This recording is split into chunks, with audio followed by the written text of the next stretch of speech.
नमस्कार, मैं हूं मनोज वर्मा और आप देख रहे हैं हमारा खास कार्यक्रम अटेंशन। कांग्रेस के बहुप्रतीक्षित चुनाव का पटाक्षेप हो गया है।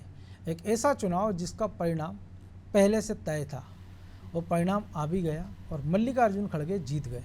खड़गे कांग्रेस के 65 वैसे नेता हैं जो अध्यक्ष बनाए गए हैं अथवा बने हैं। अब वह अपने प्रतिद्वंदी शशि थरूर और गांधी परिवार के त्रिदेव यानी सोनिया, राहुल और प्रियंका गांधी की भूमिका का फैसला करेंगे। यानी कठपुतली के हाथों में सूत्रधार की डोरियां रहेंगी। भाग्य विधाताओं के भाग्य का फैसला दरबारी करेंगे। फिर भी कांग्रेस के उदास, निराश और हतोत्साहित हो चुके कार्यकर्ताओं को इस परिवर्तन से कुछ तो उम्मीद है। उन्हें लग रहा है कि नया अध्यक्ष शायद उनका भाग्य विधाता बनेगा, कांग्रेस के जर्जर हो चुके संगठन में नई जान फूकेगा और जिन प्रदेशों में कांग्रेस वेंटिलेटर पर है वहाँ जीत दिलाएगा।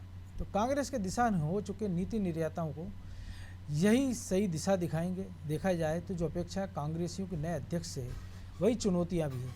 शशि थरूर प्रतिद्वंदी भी अच्छे थे और जीत जाते तो अध्यक्ष भी अच्छे साबित हो सकते थे, किंतु कांग्रेस में प्रथम परिवार की पसंद का विरोध करना इतना आसान भी नहीं है। बहरहाल 80 साल के खड़गे कांग्रेस के लिए क्या उम्मीदें हैं, क्या खड़गे कांग्रेस संगठन में नई जान फूंक सकेंगे, ये जानने की कोशिश करते हैं। लेकिन पहले देखिए रिपोर्ट।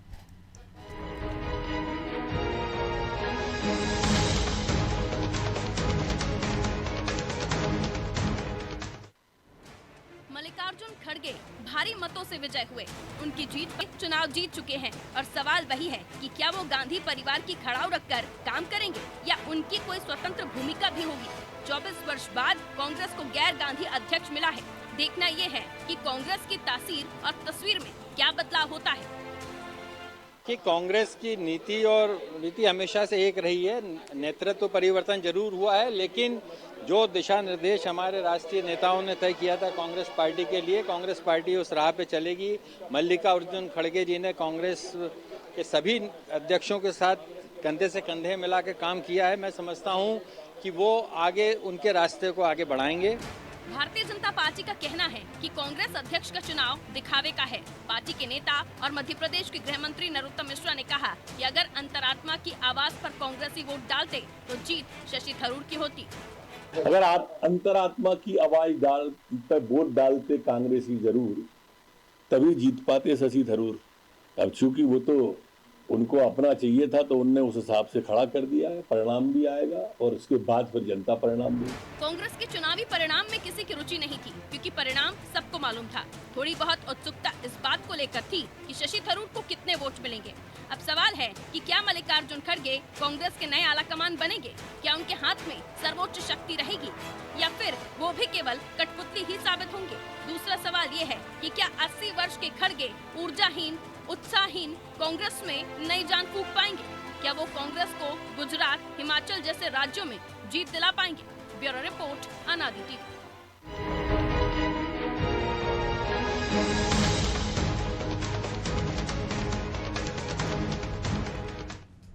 तो इसी को समझेंगे हमारे एडिटर इन चीफ प्रकाश भटनागर जी और हमारे सहयोगी ब्रजेश चौकसे के साथ।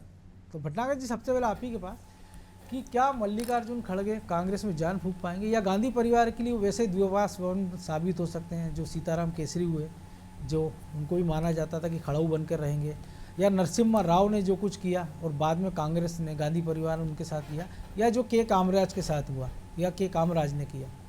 देखिए, गांधी परिवार के पास नेतृत्व अभी भी है। खड़गे जो है, आपने जिस तरह से आज फेसबुक पे लिखा था कि खड़गे को खड़ाऊ मिला, तो वो एक खड़ाऊ राज चलेगा कांग्रेस के अंदर और पूरे नेतृत्व की जो निर्णायक शक्ति है वो गांधी परिवार के पास रहेगी। तो सिर्फ केवल मोहर जो है वो खड़गे की रहेगी, निर्णय गांधी परिवार के एज इट इज़ चलेंगे। क्योंकि कांग्रेस के अंदर अध्यक्ष का चुनाव जरूर हुआ है, शशि थरूर को काफ़ी 1000 वोट भी मिल गए, लेकिन जो कांग्रेस में आज़ादी के पहले चुनाव होते थे, बिल्कुल वैसे चुनावों की कल्पना आज़ादी के बाद से कभी नहीं रही। क्योंकि लंबे समय तक जवाहरलाल नेहरू भी कांग्रेस के अध्यक्ष रहे, काफ़ी समय प्रधानमंत्री और अध्यक्ष दोनों एक साथ रहे। और उसके बाद गांधी परिवार में मतलब जो कांग्रेस का विभाजन 79 में 78 में हुआ, उसके बाद से तो गांधी परिवार या कांग्रेस अध्यक्ष ही जो है एक तरह से प्रधानमंत्री ही रहे जब तक कांग्रेस के प्रधानमंत्री थे। अब ये लगभग 10 साल होने जा रहे हैं जब कांग्रेस के अंदर कोई ऐसा नहीं है। उसके पहले सोनिया गांधी, तो निर्णायक हमेशा गांधी परिवार था, अभी भी था और अभी भी रहेगा।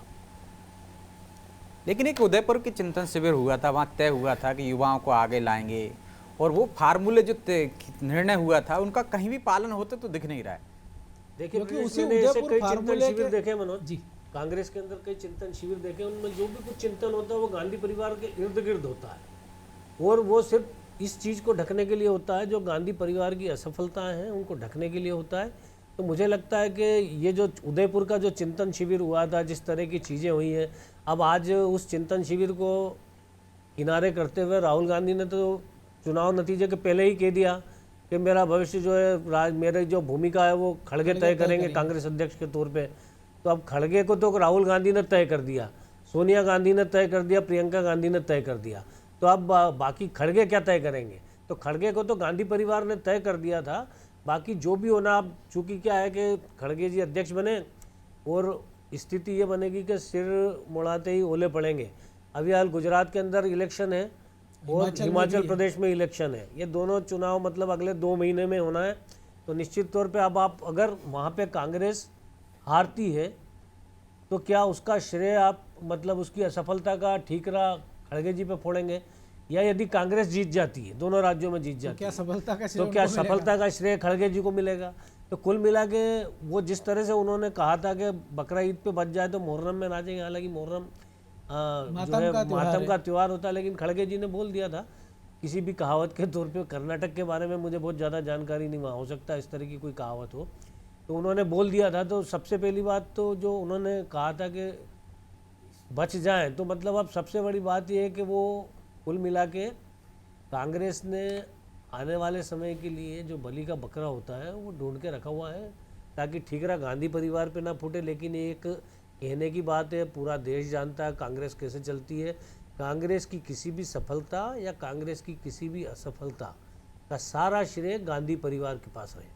लेकिन एक और चीज़ है ना, दक्षिण भारत की हम बात करें कि केरल में कांग्रेस को सर्वाधिक सीटें मिली हैं, कर्नाटक में उसका प्रदर्शन ठीक ठाक रहता है, तमिलनाडु में वो सहयोगियों के साथ सत्ता में है, आंध्र प्रदेश और तेलंगाना की स्थिति ज़रूर अलग है। उस साउथ से वो खड़गे को लेकर आए हैं, जबकि उत्तर भारत में हम देख रहे हैं उत्तर प्रदेश की स्थिति, बिहार में हम देख रहे हैं उनकी स्थिति, हम राजस्थान में अगर परिवर्तन होता है 5 साल वो छोड़ दें तो पूरे पश्चिम बंगाल में उनके क्रेडिट जीरो है, जम्मू कश्मीर में जो स्थितियाँ उनके साथ बनती जा रही लगातार। तो बेहतर नहीं होता कि उत्तर भारत के किसी चेहरे पे दाव लगाते, क्योंकि जहाँ ठीक ठाक है और जहाँ वेंटिलेटर पे रहे। देखिए, वो लगाना तो चाह रहे थे उत्तर भारत के चेहरे पे ही दाव, लेकिन उस चेहरे ने कांग्रेस दाव के दिखा दिया नेतृत्व पे दाव लगा दिया। तो मुझे लगता है कि अशोक गहलोत उनकी पहली पसंद थे, फिर बाद में राहुल गांधी के साथ यात्रा कर रहे दिग्विजय सिंह अचानक आए। हो सकता है राहुल गांधी ने उनको कोई संकेत दिया होगा, तो बहुत उत्साहित होकर वो चुनाव लड़ने के लिए आए थे। लेकिन जिस दिन खड़गे का निर्णय हुआ, सुबह पता चला कि खड़गे चुनाव लड़ेंगे, उस दिन रात में पहले सोनिया गांधी और प्रियंका गांधी की मीटिंग हुई, और उस मीटिंग के बाद तय हुआ कि खड़गे तत्काल, क्योंकि दिग्विजय सिंह समझदार है, जानते हैं कांग्रेस को बहुत अच्छे से, संगठन को बहुत अच्छे से समझते हैं, उन्होंने तत्काल अपने जो कदम थे वो पीछे खींच लिए और उन्होंने खड़गे के लिए मैदान खाली छोड़ दिया। क्योंकि यदि शशि थरूर की जगह दिग्विजय सिंह मैदान में होते तो चुनाव ज़्यादा रोचक होता। बिल्कुल जीतते मुझे लगता है कि चूंकि गांधी परिवार का आशीर्वाद यदि खड़गे के साथ था। लेकिन अब एक बात देखने लायक दिलचस्प ये भी होगी कि उदयपुर चिंतन शिविर को फॉलो करते हुए उन्होंने राज्यसभा के अंदर नेता प्रतिपक्ष के पद से इस्तीफा दे दिया, तो क्या ये पद अब दिग्विजय सिंह को मिलेगा? सबसे बड़ा सवाल ये है कि क्या, चूंकि बहुत सीनियर है और आरएसएस और भारतीय जनता पार्टी से लड़ने के मामले में तो मतलब उनका कोई मुकाबला ही नहीं है, तो मतलब वो काफ़ी लड़ रहे हैं, कांग्रेस बीजेपी को फ़ायदा पहुंचा रहे हैं, जो भी कर रहे हो। लेकिन कुल मिला के जो दिखता है वो यही है कि वो बहुत अच्छे से लड़ते हैं कांग्रेस से, बीजेपी से, संघ परिवार से। तो मुझे लगता है कि वो हकदार तो है कि राज्यसभा में नेता प्रतिपक्ष बने। तो अब एक इस निर्णय पे हमें ध्यान देना होगा। वो निर्णय स्वाभाविक है कि खड़गे जी नहीं लेंगे, वो निर्णय वही लेगा जो परिवार है। तो मुझे लगता है कि अब ये एक नया वो देखने को मिलेगा। लेकिन आपको लग रहा है कि मेरे 2 सवाल हैं। एक सवाल ये कि 1072 यदि वोट मिल रहे हैं शशि थरूर को, इसको आप किस नजरिए से देखते हैं? क्योंकि जितिन प्रसाद जब खड़े हुए थे सोनिया गांधी के खिलाफ, उनको 94-95 वोट मिले थे, इनको ज़्यादा मिले हैं, 412 करीब रिजेक्ट हुए हैं। तो ये कहीं कांग्रेस में एक सुगबुगाहट है या दो तड़प है कि नहीं चेंज होना चाहिए अध्यक्ष, लोकतांत्रिक तरीके से आना चाहिए? इसे ब्रजेश दो तरीके से देख सकते हैं। एक तो ये साबित करता है कि गांधी परिवार का नियंत्रण कांग्रेस पे बरकरार है कि उनको इतने वोट मिले। दूसरा जो G23 बना था, जो असंतुष्ट जो जो जो नेतृत्व परिवर्तन की बात कर रहे थे, उनका जो समूह बना था, निश्चित तौर पे उस समूह में शशि थरूर भी शामिल थे, क्योंकि शशि थरूर का अपना कोई जनाधार नहीं है हिंदुस्तान में। मतलब आप उसे कह सकते हो एक आकर्षक व्यक्तित्व है, समझदार हैं, पढ़े लिखे हैं, सारी चीज़ें उनके बारे में आप कह सकते हो, लेकिन उनका अपना कोई जनाधार नहीं है। तो उनको ये जो वोट मिले तो वो केवल उनकी छवि पे या उनके किसी नेतृत्व के गुण को देखते हुए नहीं मिले, ये उन लोगों के कारण मिले हैं जो उनके साथ थे। तो मुझे लगता है कि G23 के अंदर जो लोग थे, चाहे हम मध्य प्रदेश की बात करें, अब अगर उसका एक अलग अलग वो मिलेगा तो यहाँ विवेक तनखा के कारण क्या फ़ायदा हुआ या अलग अलग उसका वो देखेंगे तो पता चलेगा कि कहाँ पे क्या हुआ। क्योंकि चुनाव में बेईमानी के आरोप थरूर ने भी लगाए और आज उनके पोलिंग एजेंट जो थे सलमान सोज, उन्होंने भी कहा कि ये निष्पक्षता से चुनाव नहीं हुआ है। तो वो उसकी लोकतांत्रिक प्रक्रिया में वो जो निष्पक्षता की बात है या जो चुनाव का तरीका है, उस पर शशि थरूर भी खुल के, क्योंकि जो PCC डेलीगेट का जो चयन होता है बिल्कुल वो प्रदेश कांग्रेस के जो प्रभावी नेता होते हैं वो तय करते हैं, उसका कोई चुनाव नहीं होता। तो मान लीजिए मध्य प्रदेश में कमलनाथ है तो कमलनाथ या दिग्विजय सिंह ने PCC डेलीगेट, तो कमलनाथ के ऊपर है कि उन्होंने दिग्विजय सिंह के कोटे में कितने दिए, सुरेश पचौरी के कोटे में कितने दिए, या कांतिलाल भूरिया के कितने समर्थक बने। तो ये सब तय करने का काम कमलनाथ जी ने किया। तो अब उस हिसाब से अब आप उम्मीद लगा लो कि मध्य प्रदेश में जितने वोटर थे उनमें से कितने वोट शशि थरूर को मिले होंगे, क्योंकि उनकी निष्ठा वो है जो कमलनाथ जी कहेंगे। ऐसा लगभग हर राज्य में है। अब उन्हें वहाँ पे कई राज्यों में तो पोलिंग एजेंट के लिए कोई समर्थक खड़ा नहीं था वहाँ पे कांग्रेस का, संविधान में उनको संशोधन करना पड़ा। तो मतलब ये आप इस चीज़ से अंदाज लगा सकते हैं कि कांग्रेस पर नियंत्रण गांधी परिवार का है। ये भी एक मैसेज साथ साथ क्लियर है कि असंतुष्ट चाहे जितने भी सवाल उठाते रहें, जो भी कहते रहें, लेकिन गांधी परिवार के नियंत्रण से न तो कांग्रेसी खुद मुक्त होना चाहते हैं, क्योंकि उनको लगता है कि अंत पंत कभी भी सत्ता में अगर ये आ सकते हैं या सत्ता के नजदीक हो सकते हैं या कुछ हो सकता है तो वो गांधी परिवार ही करेगा। लेकिन एक बड़ा कांग्रेस के और किसी नेता में इतना दम नहीं है। एक बड़ा मुद्दा था परिवारवाद पे, जिसको बीजेपी हमलावर थी कांग्रेस को लेकर। क्या वो मुद्दा या उसकी धारा उतनी मजबूत नहीं होगी, बोथरा जाएगी या और पैनी होगी इस चुनाव से? परिवार वाला मुद्दा जो है वो तो हमेशा कायम रहेगा, क्योंकि जब अभी निर्णय होंगे, जब चीज़ें सामने आएगी तब पता चलेगा कि परिवार तो अपनी जगह है ही सही। बिल्कुल तो परिवार का कहीं कोई वो नहीं है कि उसकी कहीं पावर में कमी आ जाएगी या सब स्वतंत्र तरीके से निर्णय ले लेंगे। देखिए, अगर गांधी परिवार चाहता तो दिग्विजय सिंह को भी अध्यक्ष बना सकता था। दिग्विजय सिंह ज़्यादा संगठन के अंदर काम कर चुके हैं, ज़्यादा समझ भी रखते हैं, उत्तर भारत का चेहरा थे, प्रभावी थे और कई सारे राज्यों में काम कर चुके हैं। लेकिन दिग्विजय सिंह पॉलिटिशियन है, वो गांधी परिवार के समर्थक है, एक अलग बात है, लेकिन वो बहुत मतलब कहना चाहिए शार्प पॉलिटिशियन है। तो गांधी परिवार ऐसी रिस्क कभी नहीं लेता कि किसी पॉलिटिशियन पे भरोसा करे। क्योंकि नरसिम्हा राव को जब प्रधानमंत्री बनाया गया था तो उनका चयन इसलिए हुआ था, तब प्रणब मुखर्जी, अर्जुन सिंह जैसे और भी गांधी परिवार के समर्थक थे, लेकिन नरसिम्हा राव को इसलिए सोचा गया था कि नरसिम्हा राव साधारण तरह से गांधी परिवार के इशारे पे काम करेंगे, लेकिन उल्टा हो गया। वो पॉलिटिशियन निकल गए, वो कम घाक थे, ये ज्यादा घाक वो बहुत मतलब पॉलिटिशियन निकल गया है। और मतलब फिर उनकी स्थिति ऐसी हुई कि गांधी परिवार ने उनके निधन के बाद उनके शव को कांग्रेस मुख्यालय पे भी नहीं रखने दिया, जो कि एक पूर्व प्रधानमंत्री और एक कांग्रेस अध्यक्ष भी थे, उसके बावजूद ऐसा हुआ। अब उसके बाद में फिर जो सीताराम केसरी के साथ का तो किस्सा सबको पता ही है कि सीताराम केसरी को किस तरह से बेइज्जत करके कांग्रेस मुख्यालय से हटाया गया था, उनके कपड़े तक फाड़ दिए गए थे। हाँ, तो वो सब लोग, क्योंकि सीताराम केसरी का कोई आकर्षण नहीं था, सीताराम केसरी कांग्रेस का कोई भला नहीं कर सकते। लेकिन खड़गे जी पे अगर गांधी परिवार का हाथ है तो खड़गे जी को तो वही करना जो गांधी परिवार चाहता है, जिस दिशा में कांग्रेस को ले जाना चाहते हैं उसी दिशा में वो कांग्रेस को आगे बढ़ाएंगे। लेकिन तो मुझे लगता है कि यहाँ पे कोई दिक्कत नहीं होगी। दूसरी 80 साल की उम्र है, कोई ऐसी महत्वाकांक्षा होगी नहीं कि वो कांग्रेस पे कब्जा करके देश में जनाधार बना ले। अभी मनोज ने दक्षिण भारत की बात की थी, तो दक्षिण के अंदर कांग्रेस केरल के अंदर थोड़ा प्रभाव रखती है, बिल्कुल वहाँ तमिलनाडु में वो सहयोगी है, उसका अपना प्रभाव कुछ नहीं है। तो तमिलनाडु हो गया, आंध्र प्रदेश हो गया, तेलंगाना हो गया, ये 3 राज्य तो ऐसे हैं जहां आप कांग्रेस ये कब की 89 के बाद की कहानी, उसके पहले तो दक्षिण के राज्यों में कांग्रेस प्रभावी थी। बिल्कुल भाई इमरजेंसी के बाद जो इलेक्शन हुआ था उसमें कांग्रेस की जो भी संख्या बची थी वो आंध्र दक्षिण प्रदेश भारत में में बची कांग्रेस थी। की हमने सरकार देखी, YSR रेड्डी 150 जो है सीटें कांग्रेस ने दक्षिण भारत से जीती थी, उत्तर भारत में सुपला साहब था। तो उसके बाद आप देखोगे कि 89 के बाद दक्षिण भारत में भी कांग्रेस सिमट गई, मतलब आंध्र प्रदेश में बरसों हो गए, ये राजशेखर रेड्डी के बाद में एक कथक सरकार तेलंगाना बनी बना, थी उसका 80 भी फायदा हमारा नहीं के बाद हुआ। राजशेखर रेड्डी की, और उसके बाद में फिर वो चला गया। अब तेलंगाना में तो शुरुआत ही नहीं हुई कांग्रेस की। बिल्कुल कर्नाटक के अंदर जहाँ पे भारतीय जनता पार्टी मजबूत नहीं थी, वहाँ भारतीय जनता पार्टी मजबूत होकर सत्ता की प्रबल दावेदार होगी। कांग्रेस दूसरे नंबर पे है, वो जनता दल तीसरे नंबर पे है। तमिलनाडु में तो बाकी किसी और दल का अस्तित्व नहीं है, वहाँ दोनों ही क्षेत्रीय दल जो है पावर में, न वहाँ पे भारतीय जनता पार्टी का प्रभाव है, न वहाँ पे कांग्रेस का प्रभाव है। केरल के अंदर भी कांग्रेस सहयोगियों के साथ पावरफुल है, अकेली कांग्रेस वहाँ भी नहीं है। तो दक्षिण भारत में कोई बहुत बड़ा चमत्कार खड़गे जी कर देंगे या वो दलित है तो उससे कोई पूरे देश भर के दलित कांग्रेस की तरफ चले जाएंगे, ऐसा कुछ भी नहीं होने वाला। तो एक और सवाल भी है ना कि 80 साल के खड़गे, क्योंकि देश में जो 52 करोड़ की आबादी वो 30 साल और उसके ऊपर की है, युवा आबादी है, उसको जब राहुल गांधी, प्रियंका गांधी आकर्षित नहीं कर पाए तो 80 साल के खड़गे कैसे करेंगे?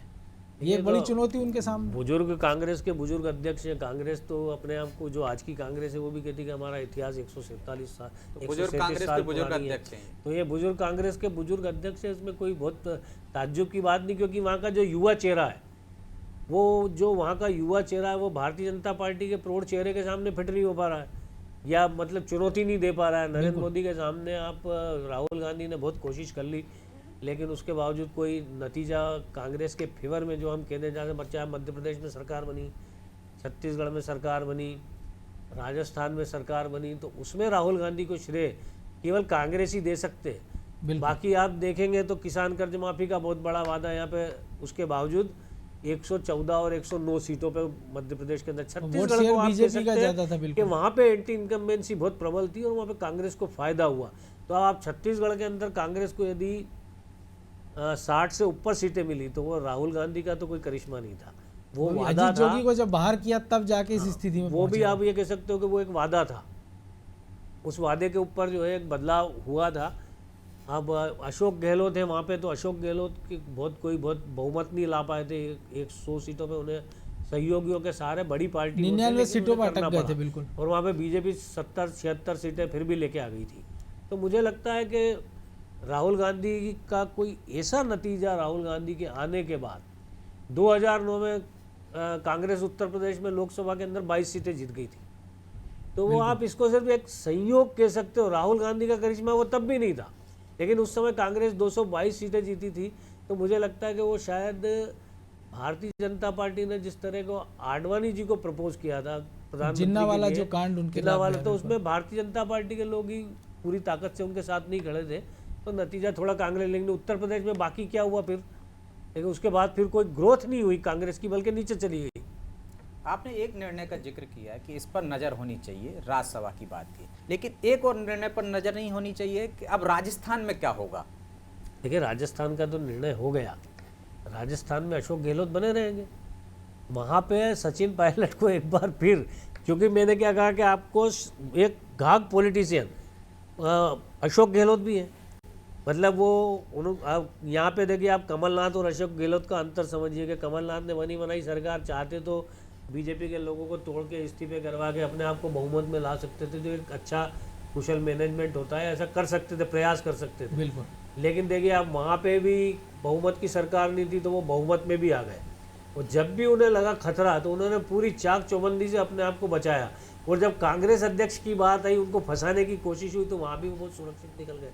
तो जो आदमी अभी भी कह रहा है कि मेरे साथ 102 विधायकों का है, तो ये कांग्रेस आलाकमान खड़गे जी अध्यक्ष बन गए, लेकिन जो निर्णायक आलाकमान है वो आप इतना ताकत में नहीं है कि अशोक गहलोत को हटा के सचिन पायलट को बना दें, क्योंकि पंजाब में वो भुगत चुके हैं, और ये स्थिति हम छत्तीसगढ़ में भी देख सकते हैं, क्योंकि वहाँ भी वो छत्तीसगढ़ के स्थिति में अंदर नहीं है। 2.5 साल का फार्मूला था, वहाँ राहुल गांधी फेल हो गए, PS सिंहदेव इंतजार ही कर रहे हैं, भूपेश बघेल ने मजबूती दिखाई, भूपेश बघेल ने सबको संतुष्ट किया, कोई असंतोष किसी में नहीं छोड़ा, जाने कितने विधायकों को उन्होंने निगम मंडल अध्यक्ष बना दिया, अलग अलग पदों पे वो कर दिया, हर तरह से कांग्रेसी विधायकों को संतुष्ट रखा। नतीजा है कि सिंहदेव साहब इंतजार ही कर रहे हैं और मुझे लगता है कि अब ये 5 साल हो ही जाएंगे भूपेश बघेल को। तो ऐसा भी तो हो सकता है कि कड़े निर्णय मल्लिकार्जुन खड़गे से दिलवा दिए जाएं ताकि जिसका भी जो दुष्परिणाम आया उसका ठीक रहे, उनके ऊपर फूट जाए।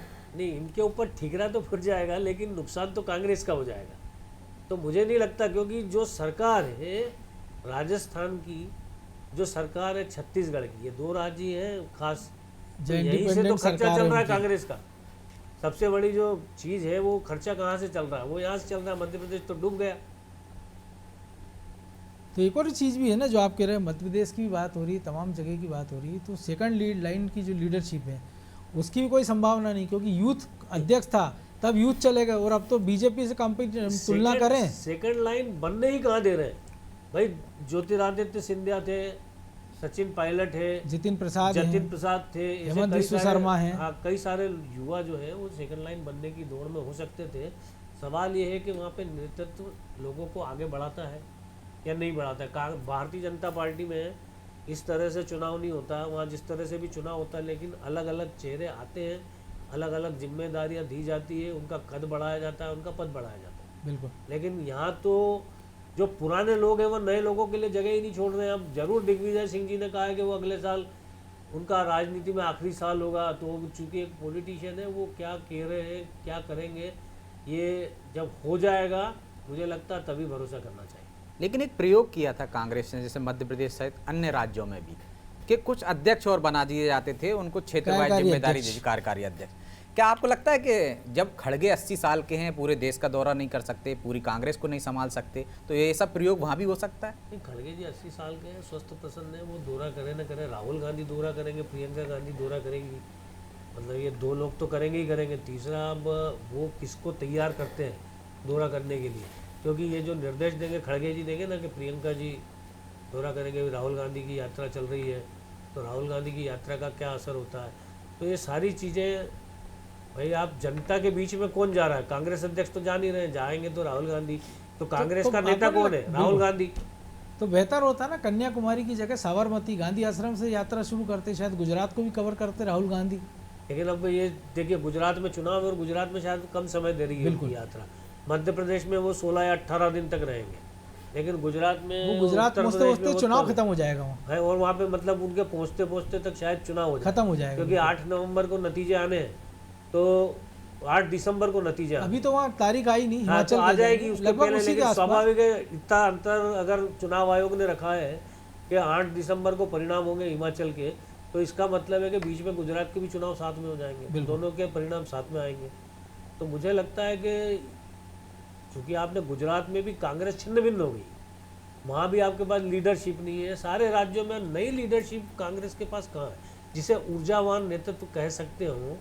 ऐसी क्या कमलनाथ मध्य प्रदेश में, भूपेश बघेल वहाँ पे, कोई नया नेता अशोक गहलोत वहाँ पे, कोई नया नेता, कोई उभरता हुआ चेहरा जिसकी जनता में अपील हो, जो मास चेहरा हो, जनता में जनाधार रखता हो, ऐसा कांग्रेस किसको बना रही है? बीजेपी में ऐसा होता है, बीजेपी में एक लीडर बनाया जाता है, लीडर के पीछे पूरी पार्टी खड़ी होती है, सारे कार्यकर्ता खड़े होकर उसको नेता बनाते हैं। बिल्कुल। मतलब ढाक के भाई 3 पात हैं, यदि अध्यक्ष आपके बदलने जो से कांग्रेस का चुनाव हो गया तो कोई कांग्रेस नहीं बदलने वाली। जी, आपने बिल्कुल सटीक कमेंट किया ब्रजेश, कि ढाक के 3 पात, इससे कोई अंतर नहीं पड़ने वाला कांग्रेस की सेहत पे। मुझे लगता है कि अब बस कांग्रेस जैसी चल रही थी वैसी कांग्रेस चलती रहेगी, जैसे निर्णय होते थे वैसे निर्णय होते रहेंगे। बिल्कुल। चलिए, अब चूंकि समय इजाज़त नहीं दे रहा, इसलिए चर्चा को यहीं विराम देना होगा।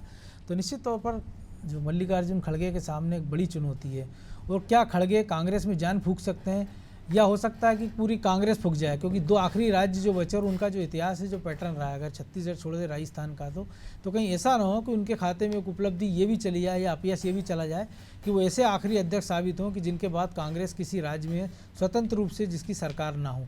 ऐसे तमाम सारे खतरे, और बाकी विश्लेषण में सब कुछ बता ही दिया गया है कि वो कामकाज का पैटर्न क्या होगा और चलेगी कांग्रेस में किसकी। तो अटेंशन में आज इतना ही, मुझे दीजिए इजाज़त, और आप देखते रहिए अनादि टीवी। नमस्कार।